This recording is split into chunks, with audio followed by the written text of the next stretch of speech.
प्यारे दर्शकों, please video को 500 लाइक और कमेंट जरूर करें। देखते हैं इस बार हमें कितने लाइक्स मिलते हैं। Thank you so much. Chapter 1471 extra. Deng Jintong. Amber ने सामने देखा, उस नरक जैसे भयावह दृश्य की ओर, जिसमें खून से सने विशाल राक्षसी मगरमच्छों के शव बिखरे हुए थे। डेंग जिंटोंग सिल्वर कॉम्बैट यूनिफॉर्म पहने हुए थे। हाथ में एक चमकती हुई तलवार थी, लेकिन उनके शरीर पर एक बूंद भी खून नहीं था। अंबर की आंखें फैल गई और वो थोड़ी पीछे हट गई, मानो विश्वास ही न कर पा रही हो। हुआ यू? उसने धीमी आवाज में पूछा। डेंग जिंटोंग ने शांत स्वर में उत्तर दिया, I should be the one asking you this question, right? तुम कौन हो? अंबर की आवाज हल्की हो गई। उसने नजरें झुका ली और कहा, I am not hurting you. You wanted to come here. Deng Jintong बोले, I know, so I don't blame you. लेकिन तुम कुछ अजीब हो। उन्होंने अंबर की ओर गहराई से देखा। पहली बार जब मैंने तुम्हें देखा था, I felt strangely drawn to you. कोई ऐसा भाव जो मैं लंबे समय से महसूस नहीं किया था। Since the incident 2 years ago, I started learning to be vigilant, Jong Yi से सीख कर, but you broke that caution. उन्होंने एक लंबी सांस ली। इतने खतरनाक वॉन्डरिंग सोल्स के हाथ में होकर भी तुम्हारा हार्म न होना, और अब यहां इन जायंट क्रोकोडाइल्स का भी तुम्हें कुछ न कहना, इट्स नॉट अ कोइंसिडेंस। अंबर ने चुपचाप अपनी मुट्ठियां भींच ली, लेकिन फिर भी उसने कुछ नहीं कहा। वो नहीं भागी, क्योंकि वो जानती थी वो पावरफुल एलियन से नहीं बच सकती थी, और शायद इसलिए भी क्योंकि she wasn't afraid of him. Deng Jintong बोले, शुरुआत में मैंने सोचा मे बी द लूटर्स थॉट तुम किसी वैल्यूबल की तरह हो, सो दे स्पेयर्ड यू।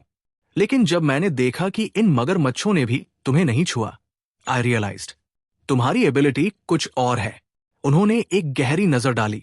तुम्हारी एबिलिटी है to gain the favour of others, ताकि कोई भी तुमसे हॉस्टाइल ना हो, ना इंसान ना जानवर। That's why you're always safe. Amber की चेहरे से सारा रंग उड़ गया। उसने अपनी नजरें उठाई और बोली, do you want to kill me? Deng Jintong ने सिर हिलाया। नो, आई ऑलरेडी सेड तुम्हें मैं दोष नहीं देता, but your ability, I don't think that's all. ऐसा ability B level escort mission में नहीं आता।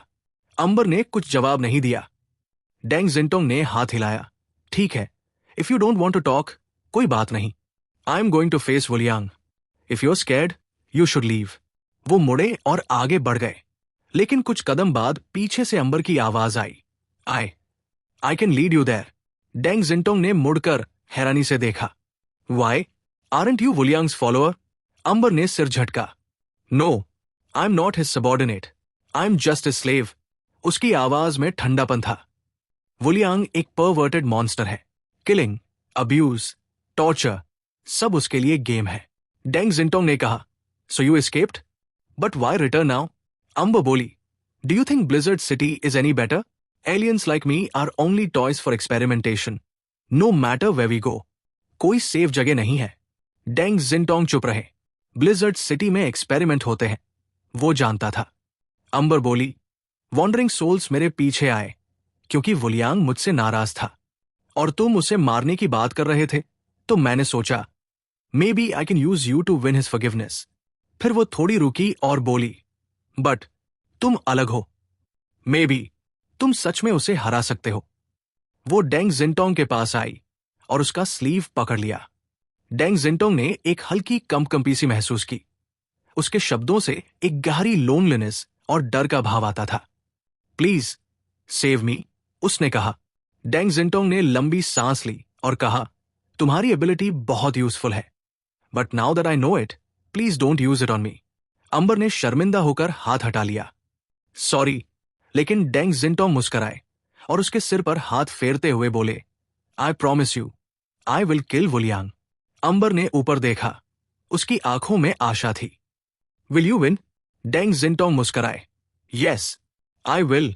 वो मुड़े और आइस फ्लावर स्वॉम्प की ओर बढ़ गए, कॉन्फिडेंट फुटस्टेप्स के साथ। अंबर उनके पीछे चल पड़ी। उसने अपने होठों को काटा, लेकिन अंततः उसने उस आदमी पर विश्वास करने का निर्णय लिया। Chapter 1472 extra. Deng Jintong 12। Ice flower swamp के सेंटर में आकाश में बर्फीला तूफान तेजी से घूम रहा था, लेकिन उसकी ठंडी हवाएं उस छोटे से द्वीप को छू भी नहीं पा रही थी। जो झील के बीचों बीच स्थित था। इस द्वीप पर सिर्फ एक गॉथिक शैली का पुराना विला खड़ा था और उसके चारों ओर ठंड की चादर फैली थी। दोपहर का समय था, लेकिन आसमान में हल्की और फीकी धूप थी, जो इस कड़ाके की ठंड में किसी को राहत नहीं दे पा रही थी। एक लाल रंग की क्लोक पहने लंबा आदमी झील के किनारे तक आया। उसका नाम था वुलियांग, आइस फ्लावर स्वॉम्प का प्रभु। वुलियांग की ऊंचाई लगभग 1.9 मीटर थी और उसके लाल बाल स्लिक बैक थे, मानो किसी ताजे खून से चमकाए गए हों। उसके पीछे 2 अटेंडेंट्स चल रहे थे, जिनके चेहरे आधे स्कल मास्क से ढके थे। वुलियांग ने अपने हाथ में वाइन ग्लास पकड़ रखा था, जिसमें गाढ़ा स्कारलेट रंग का लिक्विड भरा था। उसने एक घूंट पिया और फिर भौहें सिकोड़ते हुए बोला, आज का ब्लड कुछ हल्का लग रहा है। एक सर्वेंट ने झुककर उत्तर दिया, मास्टर, ये लाइवस्टॉक 2 महीने से ब्लीड किए जा रहे हैं। अब क्वालिटी गिर गई है। हम नया इंतजाम करेंगे। वुलियांग ने सिर हिलाया, जितना जल्दी हो करो। पुअर क्वालिटी ब्लड गले में चुभता है। फिर उसने लेक के पास झुककर अपना हाथ पानी में डाला। इस झील का पानी बाकी जगहों की तरह जमा नहीं था। 0 डिग्री के आसपास का तापमान होने के बावजूद यह लिक्विड था। जैसे ही उसने पानी को छुआ, उसकी आंखों में ठंडक और एक हल्की मुस्कान आ गई। कोई मेहमान आया है, उसने ठंडी आवाज में कहा। उसने लेक में मौजूद अपने पेट जायंट क्रोकोडाइल से कोई फीडबैक नहीं पाया, और यही बात उसके लिए संकेत थी कि कोई आउटसाइडर अंदर घुसा है। उसने पीछे खड़े अटेंडेंट्स को कहा, go and welcome him. Yes master, कहकर दोनों सर्वेंट्स एकदम हवा में गायब हो गए, जैसे कोई शैडो हो। वुलियांग ने लेक की ओर देखा और धीरे से अपनी जीभ होठों पर फेरी। लेट्स सी, इस बार का शिकार कितना स्वादिष्ट है। उधर डेंग शिनटोंग और अंबर आइस फ्लावर स्वॉम्प के सेंटर की ओर बढ़ रहे थे। रास्ते में डेंग कुछ palm sized dark silver discs जमीन पर रख रहे थे। ये एक्सप्लोसिव्स थे, जिनकी कैपेसिटी इतनी थी कि एंटायर स्वॉम्प को उड़ाया जा सकता था। डेंग अब पहले वाला इंपल्सिव लड़का नहीं था। अब वो ज्यादा सोच समझकर कदम उठाता था, क्योंकि उसे अपने परिवार डेंग ग्रुप की पोजीशन को मेंटेन रखना था। कुछ देर में ब्लिजर्ड के पार उन्हें एक ऊंची गॉथिक विला दिखने लगी, लेकिन डेंग शिनटोंग वहीं रुक गए। अंबर ने पूछा, व्हाई डू स्टॉप? डेंग बोले, क्योंकि कोई आ रहा है। अंबर ने झांक कर देखा। स्नो फॉग में 2 सिलुएट्स सामने आ रहे थे। दोनों ने स्कल मास्क पहन रखे थे और काले सफेद कॉम्बैट यूनिफॉर्म्स में थे। दोनों की पीठ पर तलवारें टंगी थी। अंबर ने सावधानी से कहा, ये वुलियांग के पर्सनल गार्ड्स हैं, एक्सट्रीमली डेंजरस। संभल कर रहना। डेंग ने हल्का मुस्कुराते हुए कहा, तुम पीछे हट जाओ, इन्हें मैं देख लूंगा। अंबर पीछे चली गई। गार्ड्स ने डेंग को देखा और उपहास से हंसे। यूजलेस लूटर्स कुछ नहीं कर पाए, और अब ये खुद चलकर आ गया है। बहुत अच्छा। डेंग शिनटोंग ने पूछा, वेयर इज वुलियांग? गार्ड्स बोले, dead man don't ask questions. फिर दोनों ने अपनी लॉन्ग स्वॉर्ड्स निकाली और एक साथ उसे रोटेट करने लगे। क्लिक क्लिक, मेटल का आवाज चारों ओर गूंजा। उनकी तलवारें इतनी तेजी से घूम रही थी कि स्पार्क्स उड़ने लगे और एक विंडमिल जैसा इल्यूजन बनने लगा। आंधी की तरह दोनों डेंग की ओर बढ़े, लेकिन डेंग ने हवा में एक फ्लिप मारकर खुद को बचा लिया। दोनों सोर्ड्स डेंग को छू नहीं पाई, लेकिन उनकी हीट से एयर क्रैकल करने लगी। डेंग को इंस्टेंटली एहसास हुआ, अगर ये वार सही से लगता तो उसकी होली बॉडी ब्लेसिंग भी टूट जाती। तभी डेंग के शरीर से एक पवित्र सफेद प्रकाश निकला, प्रेस ऑफ लाइट, और पूरा इलाका व्हाइट ब्रिलियंस में डूब गया। दोनों गार्ड्स कुछ भी देख नहीं पा रहे थे, लेकिन वो दोनों जुड़वा थे। टेलीपैथिक कनेक्शन था उनके बीच। बिना देखे भी वे डेंग की पोजीशन ट्रेस कर सकते थे। उन्होंने अपनी सोर्ड से फीडबैक लेकर दोबारा अटैक किया, लेकिन डेंग पहले ही इनविजिबल हो चुके थे। एक पल में वो मेल गार्ड के पीछे प्रकट हुए और एक तीव्र वार किया। गार्ड ने जैसे तैसे अपनी स्वॉर्ड उठाकर ब्लॉक किया, लेकिन डेंग की स्वॉर्ड ने उसकी तलवार में दरार डाल दी और उसे हवा में उछालकर कई मीटर दूर फेंक दिया। गार्ड आइस पर कई बार बाउंस होता हुआ गिरा। रुकने से पहले उसका पूरा शरीर कांपने लगा। Chapter 1473 extra. Deng Shintong 13। Male guard ने जैसे तैसे अपने शरीर को संभाला, लेकिन अब तक उसकी आंखों में पूरी तरह पैनिक फैल चुका था। सिर्फ एक झड़प में ही उसे समझ आ गया कि सामने वाले की ताकत कितनी खौफनाक है। क्या ये ही है ब्लिजर्ड सिटी के जियांगनन डिस्ट्रिक्ट का इन्वेस्टिगेशन कैप्टन? उस गार्ड के दिल में यही सवाल घूम रहा था। आइसफ्लावर स्वॉम्प के आसपास उनके मास्टर वुलियांग को छोड़कर कोई भी उन्हें और उनकी बहन की जोड़ी को टक्कर नहीं दे सकता था। इसलिए वे इतने कॉन्फिडेंट थे कि चाहे कोई भी घुसपैठिया आ जाए, वे उसे खत्म कर देंगे, भले ही वो ब्लिजर्ड सिटी का कोई एलीट क्यों न हो। लेकिन सच्चाई ने उन्हें कड़वा सबक सिखाया। ब्लिजर्ड सिटी की ताकत उनके सोच से परे थी। अब तक सिर्फ इसलिए किसी ने उन्हें खत्म नहीं किया क्योंकि ब्लिजर्ड सिटी नहीं चाहता था कि अनावश्यक टकराव हो। लेकिन जब असली लड़ाई शुरू हुई तो जीत का कोई मौका नहीं था। डेंग शिनटोंग धीरे से जमीन पर उतरे। जैसे ही गार्ड भाई दूर जा गिरा, उसकी बहन तुरंत उसके सामने खड़ी हो गई, तलवार डेंग की ओर तानी। डेंग ने उन्हें ऑब्जर्व किया। दोनों ही 9,000 प्लस म्यूटेंट्स हैं। ये कमाल का टैलेंट है। ब्लिजर्ड सिटी में भी ऐसे लोग सेकंड टियर माने जाते हैं, पर अफसोस, नो फॉर्मल कॉम्बैट ट्रेनिंग, सब कुछ वाइल्ड तरीके से सीखा गया है। ऊपर से इनके हथियार भी बहुत ही घटिया है। उन्होंने सिर हिलाया। मुझे ज्यादा टाइम नहीं बर्बाद करना, चलो जल्दी निपट लेते हैं।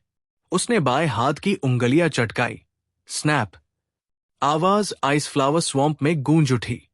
गार्ड्स डेंग की बातों से चिढ़ उठे। You think too low of us. और तभी दोनों ने अपनी फाइनल फॉर्म्स एक्टिवेट कर दी। बहन की बॉडी स्वेल करने लगी। उसकी एल्बोज, नीज, नकल्स और शोल्डर से रेड स्पाइक्स निकलने लगे और उसकी स्किन गहरे लाल रंग की हो गई। कुछ ही पलों में वो एक क्वीन ऑफ थॉर्न्स में बदल गई, 3 मीटर ऊंची, पूरी तरह कांटों से ढकी। भाई ने गुर्राते हुए 4 लेगेड बीस्ट की तरह पोस्चर लिया। उसकी बॉडी ने आकार बदला और वह एक sword wolf of absolute killer बन गया।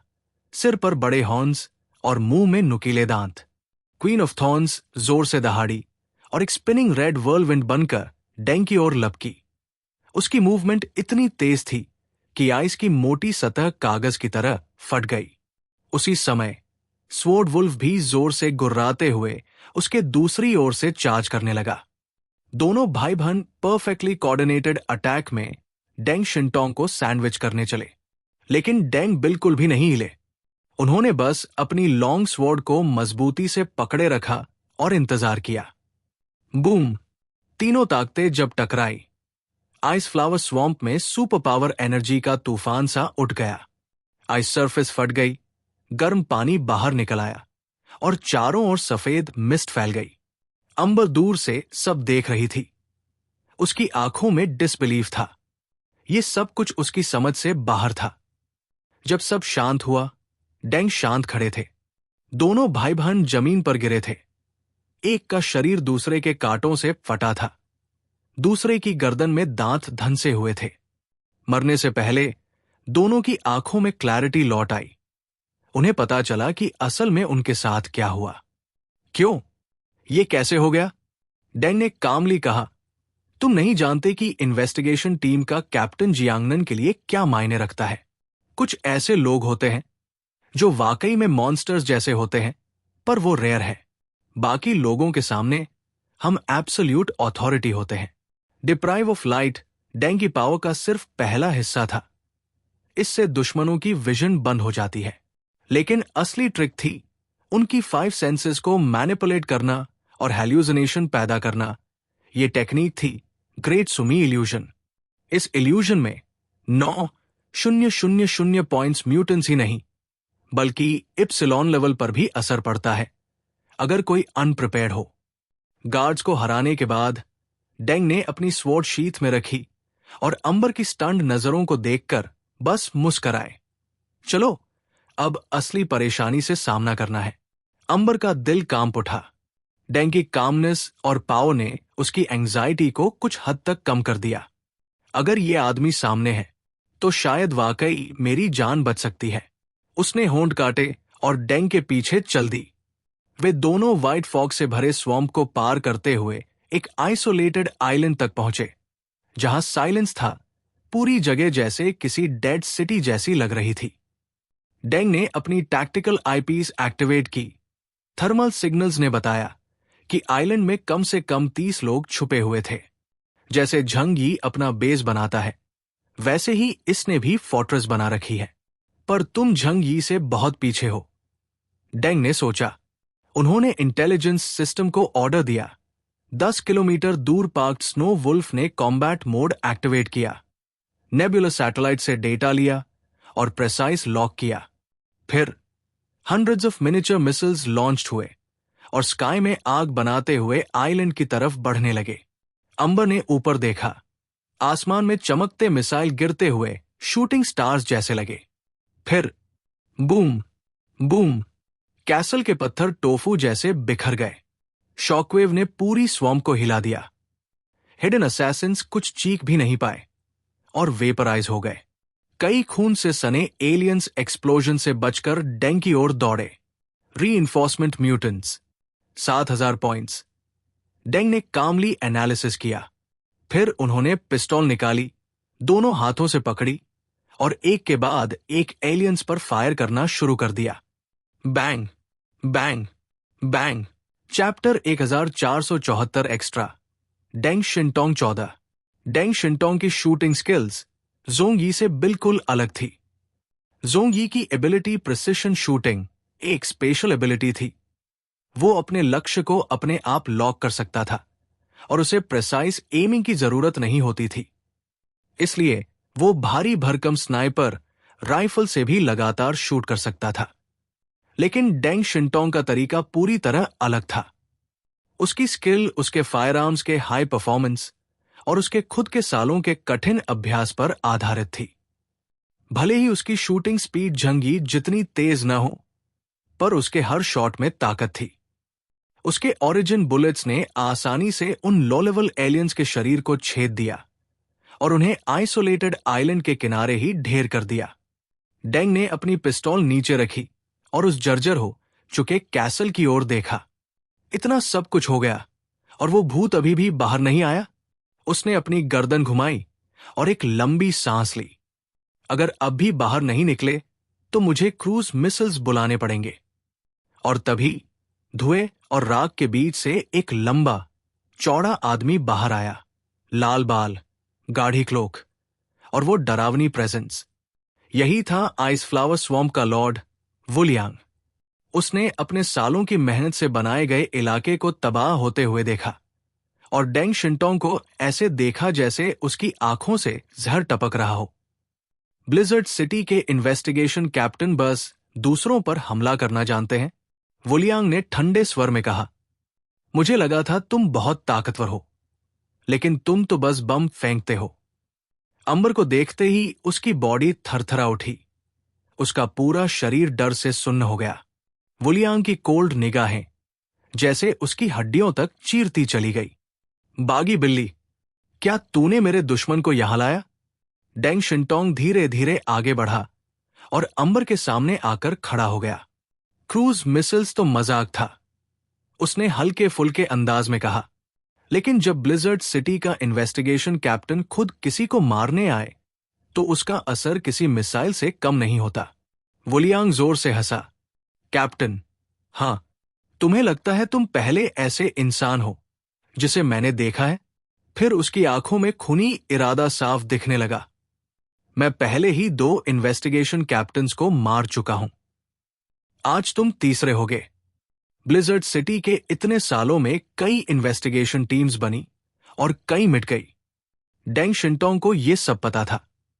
दुर्भाग्य यह है, उसने मुस्कुराते हुए कहा, कि तुम मुझे पहले नहीं मिले, वरना बहुत पहले मारे जा चुके होते। जैसे ही उसने ये कहा, उसने अपनी तलवार निकाल ली और वुलियांग की ओर तान दी। ए लेवल मिशन ब्लिजर्ड सिटी के इन्वेस्टिगेशन टीम की हाईएस्ट लिमिट होती है। इससे ऊपर सिर्फ एस लेवल, जो इप्सिलॉन लेवल एलियंस के लिए होती है। और डेंग जानता था कि इस मिशन को पूरा करने के लिए उसे अपनी पूरी ताकत लगानी होगी। वुलियांग ने फिर अंबर की ओर देखा। मेरी प्यारी बिल्ली, क्या तुम सच में सोचती हो कि ये आदमी तुम्हें बचा पाएगा? अगर तुम अब भी मेरी वफादार बन जाओ तो मैं तुम्हारी बेवफाई माफ कर सकता हूं। डेंग शिंटोंग ने मजाकिया अंदाज में कहा, तुम अब भी सोचते हो कि वो तुम्हारी गुलाम है? भाई, मैं भी गॉड टीम का हिस्सा हूं। और तभी क्लिक की आवाज उसके पीछे से आई। डेंग स्टन रह गया। एक लाइट टाइप एलियन होने के नाते उसे 360 डिग्री विजन मिलती थी। उसकी नजरों से कुछ भी छिपा नहीं था और उसने साफ देखा। अंबर ने वही पिस्टल निकाली जो उसने उसे दी थी और उसने डेंग के सिर पर तान दी थी। अंबर, डेंग ने चौंकते हुए कहा, लेकिन वो जल्द ही शांत हो गया। क्या तुम सोचती हो मैं उसका मुकाबला नहीं कर पाऊंगा? अंबर कांप रही थी। उसकी आंखें नीची थी और वो डेंग की आंखों में नहीं देख पा रही थी। वुलियांग फिर हंसा। हाँ, यही है मेरी प्यारी बिल्ली। अब गोली चलाओ। किल हिम, मैं तुम्हें इनाम दूंगा। डेंग ने वुलियांग की आंखों में झांका। ओह, तो ये एक परवर्ट है। इतनी नॉलेज के बाद डेंग तुरंत समझ गया। लव का हर किसी के लिए मतलब अलग होता है और परवर्ट्स के लिए वो लव दूसरों के लिए नरक बन जाती है। डेंग ने अंबर से बस एक बात कही, मुझ पर भरोसा करो, मैं तुम्हें कुछ नहीं होने दूंगा। अंबर के हाथ कांप रहे थे। वुलियांग की इयर्स ऑफ अब्यूज की शैडो अब भी उसके दिमाग में थी। उसका डर बहुत गहरा था। वुलियांग ने गुस्से में कहा, बिल्ली, तुम मुझे मना कर रही हो? क्या तुम्हें पता है इसका नतीजा क्या होगा? अंबर की आंखों में अतीत की छवि तैर गई। उसने अपने दांत भिंच लिए और बैंग, गोली चल गई। लेकिन वो गोली डैम पर नहीं थी, वो गोली वुलियांग पर थी। वुलियांग का चेहरा हक्का बक्का रह गया। उसके सीने से धुआं निकल रहा था। अंबर चिल्लाई, कमीनो, मर जाओ, परवर्ट। वुलियांग का चेहरा अब विकृत हो चुका था। तुमने नया मालिक ढूंढ लिया, हां?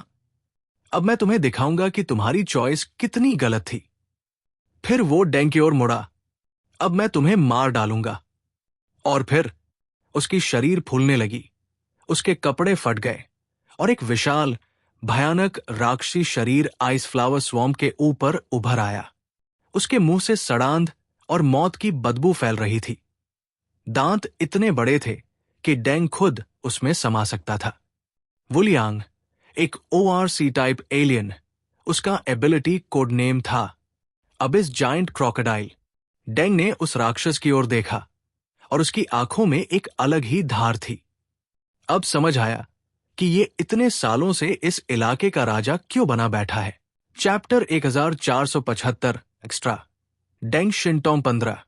W यांग ने सीधे ही अपनी अबिस जायंट क्रोकोडाइल फॉर्म ले ली और डेंग शिंटोंग की ओर झपट पड़ा।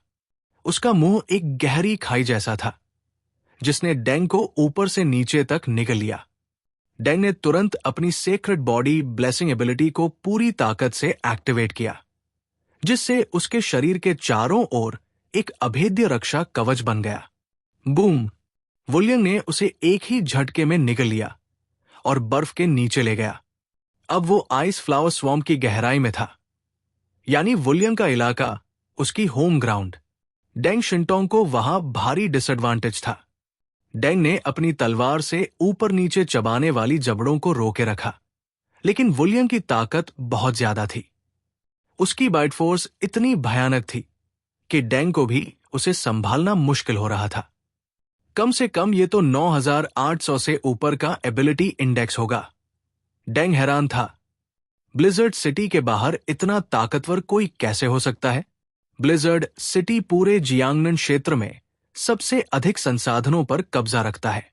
जोंगी जैसे मॉन्स्टर्स के अलावा बाकी बाहर के एलियंस को मजबूरन संघर्ष करना पड़ता है। ऐसे में कोई इतना ताकतवर कैसे हो सकता है?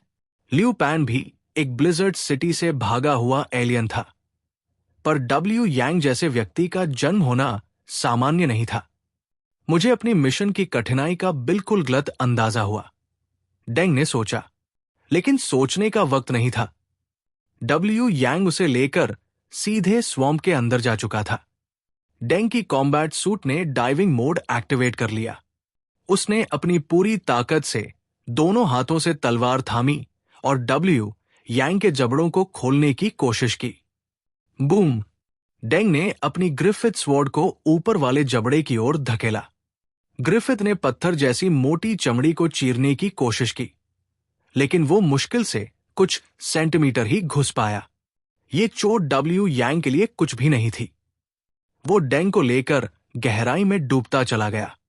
डब्ल्यू यांग की लंबाई सैकड़ों मीटर थी, मतलब एक सड़क जितना बड़ा शरीर। डेंग उसकी कंपैरिजन में एक छोटा सा निवाला था। वाटर प्रेशर और मॉन्स्टर की मूवमेंट्स के कारण डेंग अपने शरीर को संभाल ही नहीं पा रहा था।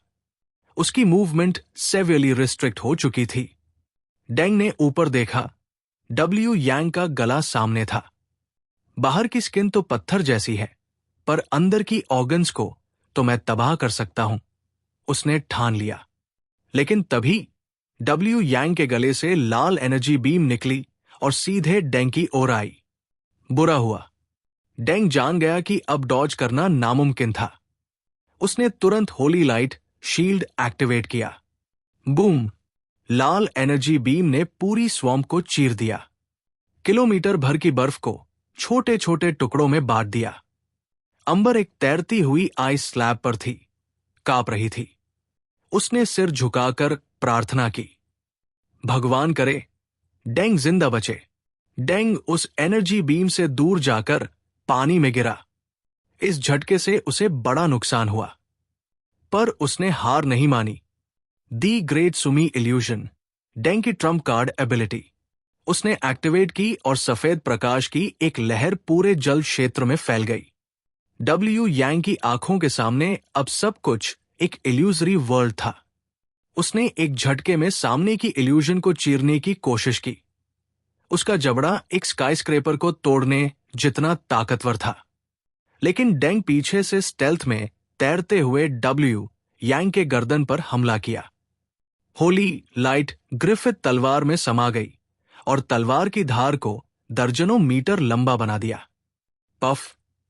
तलवार डब्ल्यू यांग की चमड़ी में घुसी, लेकिन हड्डियों से टकरा गई। डेंग ने अपनी पूरी ताकत लगा दी और आखिरकार तलवार ने चमड़ी को भेद कर अंदर की हड्डी को छू लिया, लेकिन हड्डी ने उसे रोक लिया। इसकी स्किन के नीचे पूरी बॉडी पर बोन आर्मोर है। इतनी भारी भरकम डिफेंस देखकर डेंग को लगा, यह तो लगभग असंभव है। डब्ल्यू यांग ने पानी के नीचे अपनी बॉडी ट्विस्ट की और अपनी सैकड़ों फीट लंबी टेल डेंग पर मारी। बूम! पानी में तूफान आ गया। डेंग को लगा अगर टेल सीधा लगी तो उसका बचना मुश्किल है। उसने तुरंत कॉम्बैट सूट का प्रोपल्शन सिस्टम एक्टिवेट किया और पीछे हट गया। वो तेजी से पानी से बाहर आया और अंबर को देखा। ये जगह बहुत खतरनाक है, पहले तुम्हें सुरक्षित जगह ले चलता हूं। डेंग ने अंबर को उठाया। अंबर बोली, मुझे चिंता मत करो, वो मुझे नहीं मारेगा, लेकिन अगर तुम उसे नहीं मारते तो मैं कभी आजाद नहीं हो पाऊंगी। डेंग कुछ कह पाता उससे पहले ही पानी के नीचे से भयानक गरज सुनाई दी। एक विशाल राक्षस ऊपर आया और डेंग तथा अंबर की ओर मुंह खोलकर झपटा। डेंग फिर से उस मुंह में चला गया, एक हाथ में अंबर और दूसरे हाथ में तलवार। वो उस विशाल मुंह को रोकने की पूरी कोशिश कर रहा था। तुमने कहा था कि वो तुम्हें नहीं मारेगा, है ना? डेंग ने अंबर को देखते हुए हंसते हुए कहा, लेकिन अंबर ने साफ देखा। उसका तलवार पकड़ने वाला हाथ कांप रहा था और हर एक मांसपेशी पूरी ताकत से संघर्ष कर रही थी। Chapter 1476 extra. Deng Shintong 16। Deng Shintong एक बार फिर से वुलियांग गोस्ट के मुंह में गिर चुका था और इस बार उसके साथ अंबर भी थी। अंबर ने अपने दांत भींचते हुए कहा, वो एक पागल है, उसे आम समझ से नहीं मापा जा सकता। शायद उसके लिए फ्यूजन भी एक तरह का प्यार जताने का तरीका है। डेंग शिनटोंग हल्की मुस्कान के साथ बोला, but I don't want to die yet. Amber ने सीधे कहा, बट तुम ऐसा नहीं लगते कि तुम उसे हरा सकते हो। शायद हम सब मर ही जाए। डेन ने पूछा, are you afraid of death? Amber ने धीमे स्वर में जवाब दिया, पहले डरती थी, फिर नहीं, पर अब फिर से थोड़ा डर लग रहा है। इंसान कॉम्प्लिकेटेड होता है, स्पेशली औरतें, है ना? डेंग शिनटोंग ने दृढ़ता से कहा, पर मैं नहीं मरूंगा, और तुम्हें भी मरने नहीं दूंगा। मुझे एक दिन दुनिया का सबसे बड़ा आदमी बनना है। मैं यहां ऐसे नहीं मर सकता। उसी वक्त दूर खड़ा हुआ स्नो वुल्फ फिर से आर्टिलरी मोड में बदल गया और dozens of high speed missiles fire किए। वुलियांग का विशाल शरीर उन मिसाइल्स को डॉज नहीं कर सका और वो पहले ही डेंग को काटने में पूरा जोर लगा चुका था। मिसाइल स्ट्राइक से उसकी पीठ में जबरदस्त दर्द हुआ, पर उसने अपनी पकड़ नहीं छोड़ी। लेकिन डेंग शिनटोंग ने उसी मौके का फायदा उठाया। एक हाथ में अंबर और दूसरे हाथ से उसने होली लाइट से भरी अपनी तलवार से वुलियांग के मुंह पर जोरदार हमला कर दिया। सिल्वर स्वॉर्ड की तेज धारों का एक जाल बन गया, पर वुलियांग की मुंह की हड्डियां भी बहुत सख्त थी। वो केवल चमड़ी काट पा रहा था, जड़ तक नहीं पहुंच सका। रोर! वुलियांग ने डेंग और अंबर को लेकर और गहराई में जाने का फैसला किया। स्वॉम्प की सबसे गहराई सैकड़ों मीटर थी। वहां का पानी का दबाव इतना ज्यादा था कि इंसानी शरीर की ब्लड वेसल्स बर्स्ट हो सकती थी। कॉम्बैट सूट्स के बावजूद मूवमेंट बेहद मुश्किल हो जाता। डेंग ने हार नहीं मानी। वो लगातार मॉन्स्टर के जबड़ों और दांतों पर वार करता रहा, पर उसे कोई सिग्निफिकेंट डैमेज नहीं हो रहा था। तभी उसके जहन में डेंग युएनबो की वो बातें गूंजने लगी। तुम्हारे पास सब कुछ है, रिसोर्सेज, टेक, हथियार, पर तुम्हारे पास लड़ने की वजह नहीं है। What do I want? Deng खुद से पूछने लगा। उसने जाना कि उसकी जिंदगी में सब कुछ किसी और ने उसे दिया था। उसकी डिजायर्स, उसकी विक्ट्रीज, उसकी आइडेंटिटी, सब इम्पोज था। पर अब, इस पल, जब एक कमजोर लड़की उसकी बाहों में थी, उसे पहली बार ऐसा कुछ महसूस हुआ। I don't want her to die. उसी पल से वो बुरी तरह एक ही डायरेक्शन में हमला करने लगा। वुलियांग ने ठंडी हंसी में कहा, my mouth is a cage, this is your grave. उसके वर्ड्स के साथ ही डेंग और अंबर के चारों तरफ का प्रेशर अचानक बढ़ने लगा। कॉम्बैट सूट की जॉइंट्स ट्विस्ट होने लगी। डेंग की हड्डियां चटकती हुई सी लग रही थी। अंबर की स्किन पेल पड़ गई और ऐसा लगने लगा जैसे वो अभी अभी क्रश्ड हो जाएगी। डेंग का दिल अंदर से चिल्ला उठा, मैं इसे मरने नहीं दूंगा। अंबर ने उसी वक्त उसे कसकर पकड़ लिया और कान में फुसफुसाई, डोंट डाई, जीना। और तभी उसने डेंग को चूमा। डेंग स्टन रह गया, लेकिन उसी क्षण उसने अपने शरीर के अंदर एक अनजानी शक्ति का विस्फोट महसूस किया। अंबर की एबिलिटी थी in the name of love. ये एबिलिटी उसे प्रोटेक्शन और प्यार दिलवाने की ताकत देती थी। पर जब वो खुद लव वापस देती है, तो वो उस व्यक्ति को अपनी शक्ति ट्रांसफर कर सकती है। पहले उसने ये शक्ति वुलियांग को दी थी, अब उसने ये डेंग शिनटोंग को दे दी। वुलियांग, जो कि उन्हें गहराई में खींच रहा था, अचानक महसूस करता है कि उसके मुंह के अंदर एक तीव्र प्रकाश फूट रहा है। क्रैक! उसकी जो जबरन खुलने लगी। What? How is this possible? Wuliang shocked रह गया। उसने डेंग को फिर से चबाने की कोशिश की, पर अब बहुत देर हो चुकी थी। बूम! डेंग ने पूरी ताकत से उसकी जॉस को तोड़ते हुए खुद और अंबर को बाहर निकाल लिया। अंबर उसकी बाहों में थी और दोनों ने आसमान की ओर उड़ान भर ली, जैसे एक सफेद रोशनी। वुलियांग गुस्से से चिल्लाया, शी इज माइन। पूरा स्वॉम्प हिलने लगा। पर तभी आसमान में एक पीली रोशनी चमकी। क्रूज मिसाइल हवा में चमकता हुआ मीटियोर्स की तरह नीचे गिरा। डेंग ने नीचे देखा और मुस्कुराया। तुमने सोचा था मैं मजाक कर रहा था जब कहा था कि मैं क्रूज मिसाइल बुला सकता हूं। Chapter 1477 extra. Deng Jintong 17। Boom! एक विशाल क्रूज मिसाइल गिरा और सीधे वुलियांग के एरिया को कवर कर गया। भीषण एक्सप्लोजन के कारण आइस फ्लावर स्वॉम्प के बीच में एक विशाल क्रेटर बन गया और तेज पीली लपटों ने वुलियांग के शरीर को पूरी तरह ढक लिया। डेंग जिनटोंग पहले ही अंबर को लेकर दूर भाग चुका था। अंबर ने हैरानी से उसकी ओर देखा। ये काम कर गया। डेंग शिंटोंग ने उस गोरी लड़की की ओर देखा और हल्की मुस्कान दी। एक्चुअली मेरी फैमिली काफी रिच है। बाय द वे, ये मिसाइल हमारे ही घर का बना है। फिर उसने उंगलियां मरोड़ते हुए कहा, बस एक छोटा सा फैमिली बिजनेस। अंबर की आंखें फैल गई। वो कुछ देर के लिए चुप रह गई, लेकिन तभी दूर से वुलियांग की गूंजती हुई रोर आई।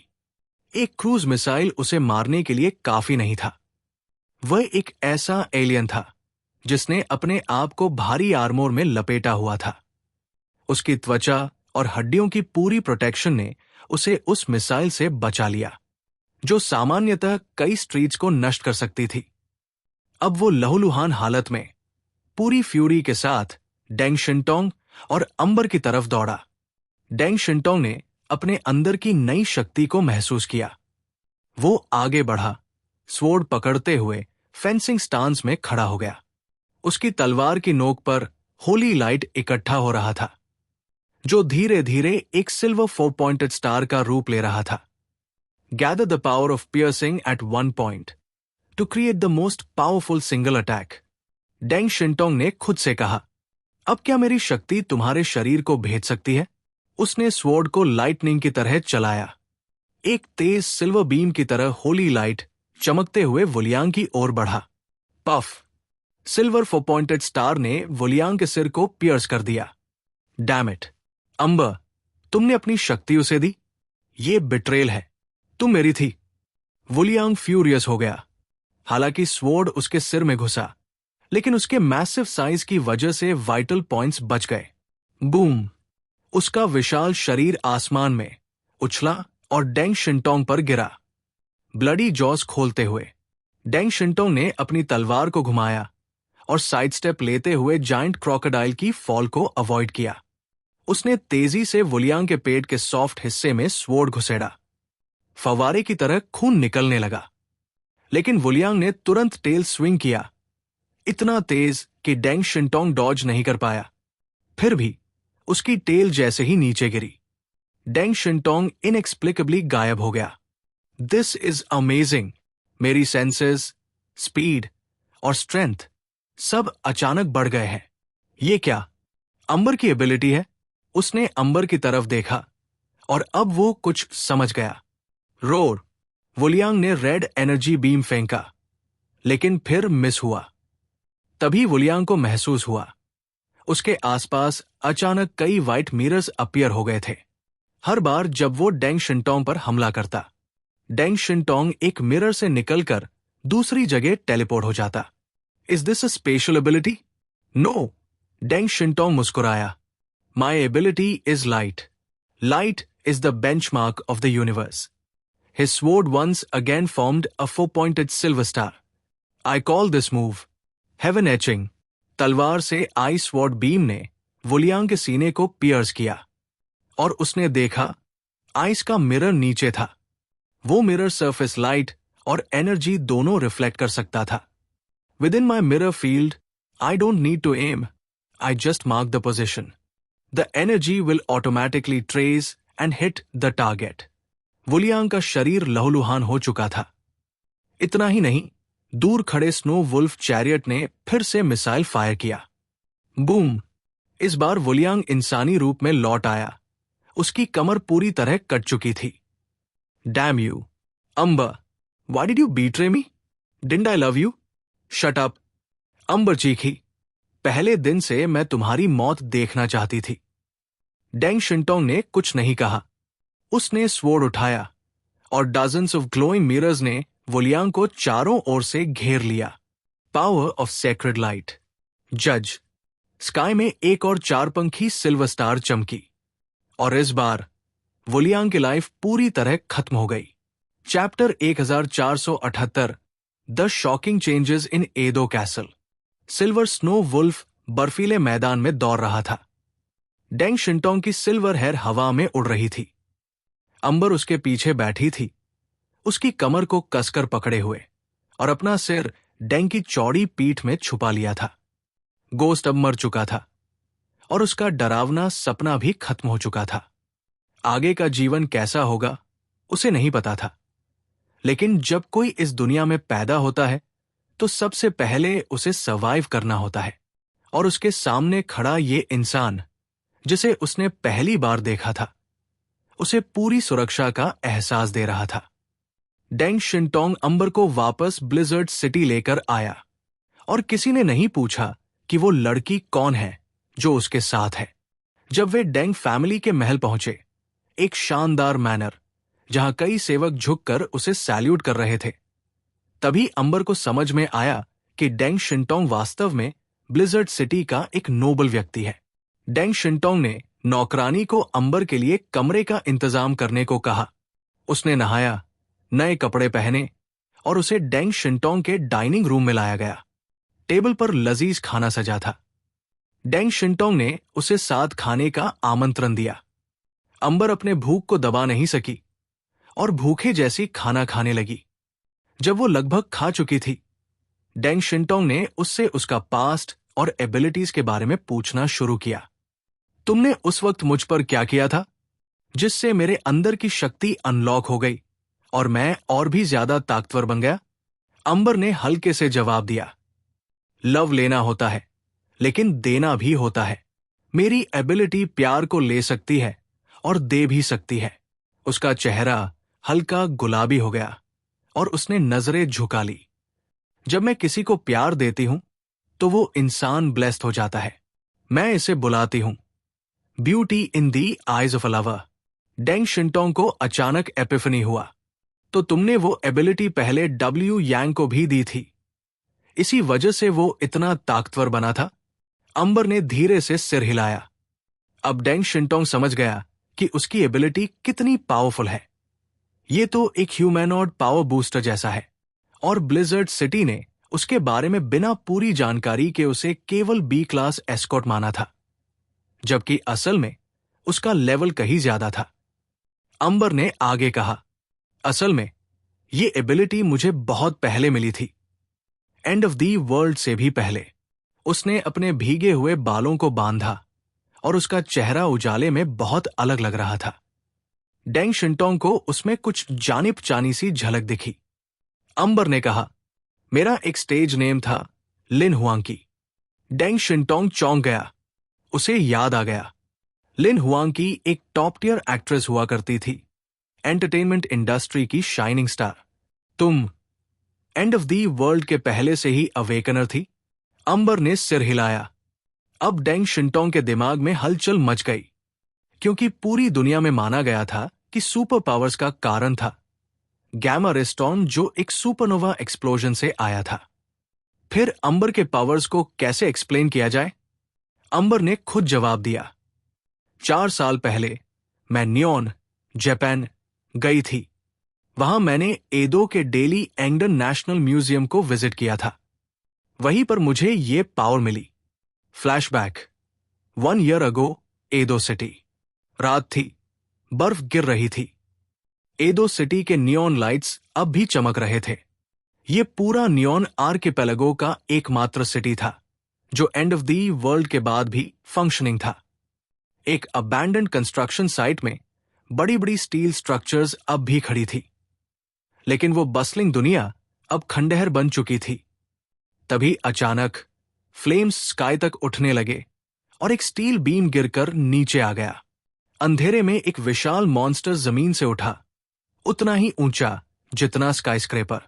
पेलिकन नाम की एक एलीट एलियन ग्रुप वहां तैनात थी, लेकिन उस मॉन्स्टर के आगे वो कुछ नहीं थे।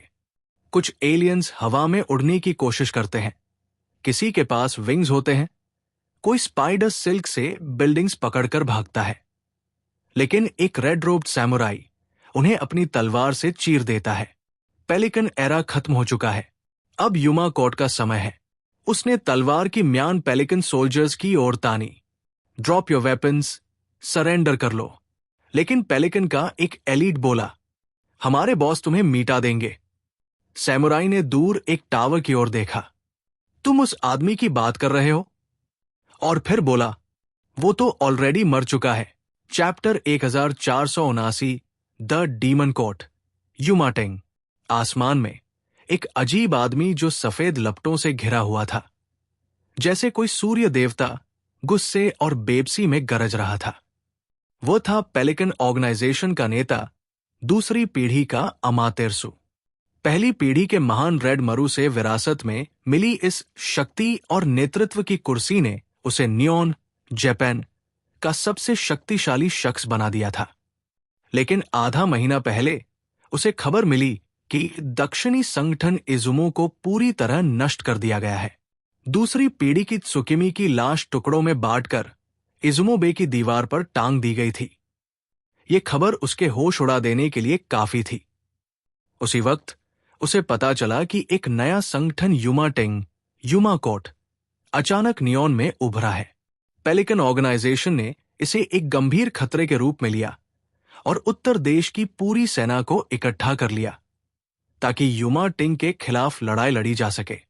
पर किसी को उम्मीद नहीं थी कि युमाटेंग सीधा एदो में युद्ध की घोषणा कर देगा। पेलिकन ऑर्गेनाइजेशन ने सोचा कि अपनी ही जमीन पर लड़ना फायदेमंद होगा, लेकिन इस बार कहानी कुछ और ही निकली। अब वही अमातेरसु, जो कभी एदो सिटी का न मिटने वाला सूरज कहा जाता था, लड़खड़ा रहा था। उसकी सांसें तेज थी, मुंह से खून बह रहा था और पैरों के नीचे की स्टील उसकी आग में पिघल रही थी। उसके सामने खड़ा था एक दुबला-पतला लड़का, चांदी जैसे घुंघराले बाल और शैतानी मुस्कान के साथ। उसकी आंखों में क्रूरता साफ झलक रही थी। क्यों? कहां से आती है तेरी ताकत? अमातेरसु ने गरजते हुए पूछा। लड़का मुस्कुराया और बोला, भगवान की इच्छा से। तू तो बस एक पपेट है, कोलंबिया और हुआशु जैसे देशों से डरने वाला। नियोन के स्ट्रॉन्गेस्ट कहलाने का हक तुझे नहीं। ये अपमान सहन नहीं हुआ अमातेरसु को। उसने अपनी सफेद आगों को और प्रचंड कर दिया। एक राक्षसी आकृति उसके पीछे बन गई। वो पिघलती स्टील पर दौड़ता हुआ उस लड़के पर टूट पड़ा। पर वो लड़का, जो अब तक मुस्कुरा रहा था, एक चील की तरह आगे बढ़ा। 3 मुक्के सीधे पेट में और अमातेरसु की पीठ उभरी हुई दिखने लगी। उसकी आंतें और हड्डियां पूरी तरह चकनाचूर हो चुकी थी। एदो सिटी का अग्निदेव अब शांत हो चुका था। पेलिकन ऑर्गेनाइजेशन का पतन, जो पेलिकन एलियंस अब तक लड़ रहे थे, वो इस नजारे को देखकर कांप उठे। कुछ ने डर से अपने हथियार गिरा दिए, लेकिन जो नहीं झुके उनके सिर तुरंत कट गए उस लाल कवच वाले सैमुराई के हाथों। जो सरेंडर नहीं करेगा वो सीधा नर्क जाएगा। इसके बाद वो लड़का, ईविल बॉय, जिसने अमातेरासु को मारा था, वो ऊपर चढ़ा और एक स्प्रे पेंट निकाली। नीचे लिखा, नीला आसमान मर चुका है, पीला आसमान अब राज करेगा। नियोन की जनता, जो हुआशु, चाइना की संस्कृति से बहुत प्रभावित थी, इस संदेश को समझ गई। ये लड़का अब नियोन का नया शासक था। कोलंबिया नेवी का जिक्र। इसी बीच एक पेलिकन एलियन ने साहस किया और बोला, कोलंबिया नेवी इसे कभी स्वीकार नहीं करेगी। Columbia navy? वो क्या चीज है? ईविल बॉय ने ठंडी नजरों से उसकी ओर देखा और फिर अपने मुंह से एक लाल एनर्जी बीम छोड़ी, जिसने उस आदमी को राख में बदल दिया। अब नियम बदल चुके हैं। अब यहां मेरा हुक्म चलेगा। एक नई शक्ति का आगमन। जैसे ही उसने ये शब्द कहे, पश्चिम के आसमान से एक तेज और ठंडी हवा चली। 2 मिस्टेरियस फिगर्स आसमान से बिजली की रफ्तार में उतरे। एक ने लाल केप और नीला मास्क पहना हुआ था। Chapter 1480 contact. कार्टियर के चेहरे पर जो मुस्कान थी, वो एकदम से गायब हो गई। Are you going to start a rebellion? एक घटिया नस्ल के नीच प्राणी। उसने ईविल बॉय की तरफ उंगली उठाई। तू ये मत सोच कि मैं तुझसे इंसानी जुबान में बात कर रहा हूं। इसका मतलब यह है कि मैं तुझे इंसान मानता हूं। मैं चाहूं तो तेरी पूरी नस्ल को इस ग्रह से मिटा सकता हूं। जैसे ही कार्टियर ने ये कहा, पूरी जगह का माहौल एकदम टेंस हो गया। युमाटेंग, डीमन कोर्ट के एलियंस ने डर दबाकर लड़ाई की मुद्रा अपना ली, लेकिन कार्टियर के चेहरे पर सिर्फ मजाकिया मुस्कान थी। उसके पीछे खड़ा था येसाइन कनारो, ब्लैक कॉम्बैट आर्मोर में, चुपचाप अपनी स्नाइपर राइफल उतारते हुए। उसी पल दोनों इप्सिलॉन क्लास एलियंस, कार्टियर और कनारो, ने दूर से आती एक भारी दबाव की एनर्जी को महसूस किया। एक लोहे के टॉवर पर 3 काले चोगे पहने फिगर्स खड़े थे, धुंधले, चुप और डरावने। उनकी मौजूदगी मात्र से ही कार्टियर और कनारों को भारी तनाव महसूस हुआ। तो अब क्या सीन है? कार्टियर ने मुस्कुराते हुए पूछा, ट्वाइलाइट की तरह पीछे हटकर। वो इविल बॉय और 3 ब्लैक रोब फिगर्स को एक साथ देख रहा था। इविल बॉय ने थम उठाकर जवाब दिया, अब से ये जगह मेरी है, दोबारा परेशानी मत देना। कनारो ने भारी आवाज में कहा, तू ये सोच भी कैसे सकता है कि तू हमसे टक्कर ले सकता है? हमारे पास दुनिया की सबसे शक्तिशाली कोलंबिया ओशन फ्लीट है। 1 मिनट में पूरे एदों को मिटा सकते हैं। इविल बॉय की आंखों में अंधेरा छा गया। अगर लड़ना है तो मैं तुम सबको और तुम्हारी पूरी नेवी को भी खत्म कर दूंगा। कनारो ने धीरे से कहा, हम दुश्मन नहीं हैं, बस यहीं पर रुक जाओ। हमें फर्क नहीं पड़ता नियॉन को कौन चलाता है, बस कोलंबिया की मदद करो समुद्र क्षेत्र पर नियंत्रण रखने में।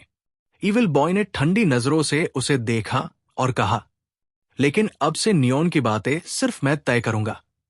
कार्टियर के चेहरे पर खतरनाक मुस्कान फैल गई।